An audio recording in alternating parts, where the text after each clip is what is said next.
السلام علیکم، امید کرتی ہوں کہ آپ سب خیریت سے ہوں گے۔ درویشوں کے علاوہ دنیا کے باقی لوگ بچوں کی مانند ہیں جو دنیا کے کھیل میں مگن ہیں۔ آج ہم بات کریں گے مولانا رومی کے بارے میں، مولانا رومی کی کہے گئے اقوال کے بارے میں۔ ویڈیو کو شروع کرنے سے پہلے آپ سے گزارش ہے کہ میرے چینل کو لائک کر دیں، شیئر کر دیں اور کومنٹس میں بتایا کہ آپ کو ہماری ویڈیو کیسی لگی، اور میرے چینل کو ضرور سبسکرائب کر دیں، محمدی چینل کو۔ آپ لوگوں کی سپورٹ کی ضرورت ہے۔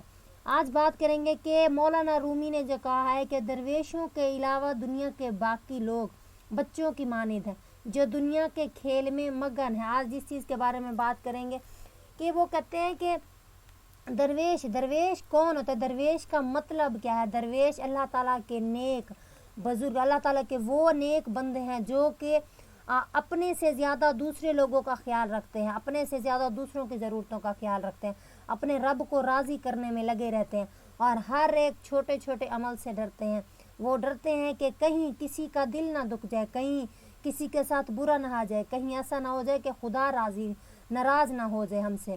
اللہ تعالیٰ کو راضی کرنے میں لگے رہتے ہیں، دوسروں کی بھلائی کرنے میں لگے رہتے ہیں، دوسروں کو سیدھا راستہ دکھانے میں لگے رہتے ہیں۔ اللہ تعالیٰ کے وہ درویش اور نیک بندے جو کہ دوسروں کی بھلائی چاہتے ہیں، وہ اس دنیا کے بارے میں سوچتے ہیں۔ کیا سوچتے ہیں؟ وہ یہ سوچتے ہیں کہ دوسروں کا بھلا کیسے کیا جائے، دوسروں کے کام کیسے آیا جائے، دوسروں کو سیدھے راستے پر کیسا لایا جائے۔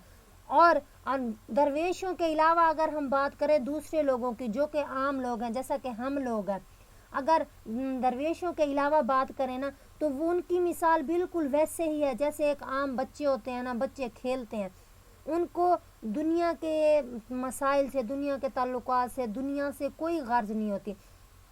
وہ جو ہے اپنے اس میں مگن رہتے ہیں، اپنے کھیلوں، اپنی دنیا میں ہی مگن رہتے ہیں۔ کہنے کا یہ مطلب ہے کہ وہ یہ نہیں سوچتے کہ کس بات سے خدا راضی ہوگا، کس بات سے خدا ناراض ہوگا، کس طرح سے لوگوں کی بھلائی کرنی ہے۔ تو یہ سچ کہا ہے مولانا رومی نے کہ درویشوں کے علاوہ دنیا کے باقی لوگ بچوں کی مانند ہیں جو دنیا کے کھیل میں مگن ہیں، یعنی کہ ان کو نہیں پتہ کہ دنیا میں کیا ہے کیا نہیں ہے، کس طرح سے دوسروں کے کام آیا جائے۔ اس کے بعد جلال الدین رومی کے بارے میں انہوں نے کچھ کہا ہے، وہ بات کرتے ہیں۔ اپنی آواز کی بجائے اپنے دلائل کو بلند کیجیے۔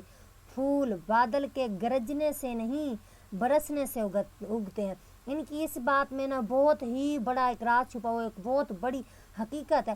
وہ یہ کہتے ہیں کہ جو انسان زیادہ برستا ہے، گرجتا ہے، مینز کہ صرف باتیں کر سکتا ہے، وہ صرف باتیں ہی کر سکتا ہے جب تک کہ وہ کچھ کرے نہ، کچھ ہمت نہ پکڑے۔ اپنی آواز کہتے نہیں ہے کہ محنت اتنی خاموشی سے کرو کہ آپ کی کامیابی جو ہے نا وہ شور مچا دے۔ اپنی آواز کو اتنی شور سے کرو گے تو وہ آپ کی کامیابی ظاہر نہیں کرتی، وہ صرف اور صرف شوخی ظاہر کرتی ہے، صرف اور صرف آپ کا وہ جنون ظاہر کرتا ہے جو وقتی طور پر ہوتا ہے۔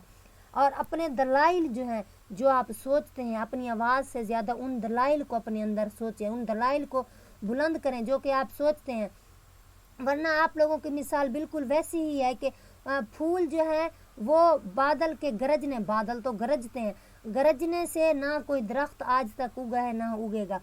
بادل کے گرجنے سے کچھ نہیں ہوتا، صرف اور صرف کیا ہوتا ہے، ایک خوف پیدا ہوتا ہے، ڈر پیدا ہوتا ہے، اور اس کے سوا اور کچھ نہیں ہوتا۔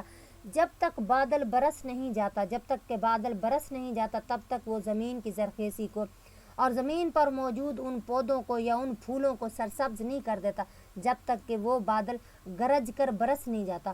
تو گرجنے والے نہ بنے، برسنے والے بنے، کیونکہ جو چیز برستی ہے نا وہ اتنی خاموشی سے برستی ہے کہ اپنے ساتھ جو ہے نا ایک بہت بڑی کامیابی لے کر آتی ہے۔